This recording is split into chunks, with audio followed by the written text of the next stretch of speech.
જામનગરને મળશે વધુ એક ક્રિકેટ ગ્રાઉન્ડ. મનપાની સ્ટેન્ડિંગ કમિટીમાં 43 કરોડના વિકાસ કાર્યોને બહાલી આપવામાં આવી છે. જામનગર શહેરમાં બનશે પ્રથમ ઓક્સિજન પાર્ક. પ્રથમ ફૂટબોલ ગ્રાઉન્ડ બનાવવાનો પણ નિર્ણય લેવાયો. રાજવી શત્રુશેલજીએ મહેલ સામેની જગ્યા માટે પાર્ક માટે જગ્યા આપી છે. સ્ટેન્ડિંગ કમિટીમાં 43 કરોડ ઉપરાંતના વિકાસ કાર્યોને બહાલી અપાઈ. કુલ 37 પૈકી 36 વિકાસ કાર્યોના એજન્ડાને બહાલી અપાઈ.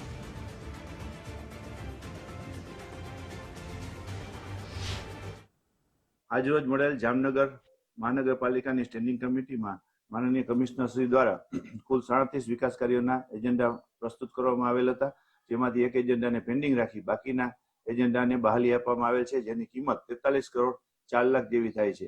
આ મુખ્ય વિકાસ કાર્યોના એજન્ડામાં જામનગર શહેરમાં એક ક્રિકેટ ગ્રાઉન્ડ અંદાજે 27,000 ચોરસ મીટર જે સમર્પણ હોસ્પિટલની સામે કોર્પોરેશનના જગ્યામાં ક્રિકેટ ગ્રાઉન્ડ બનાવવાનું નક્કી કરવામાં આવેલ છે. તે ઉપરાંત એક ફૂટબોલ ગ્રાઉન્ડ કે જે જામનગરમાં વોર્ડ નંબર 5માં પોલીસ હેડક્વાર્ટરની બાજુમાં અંદાજે 12,043 ચોરસ મીટર જેવી જગ્યાની અંદર એક ફૂટબોલ ગ્રાઉન્ડ બનાવવાનું દરખાસ્તને પણ બહાલી આપવામાં આવેલ છે. આ ઉપરાંત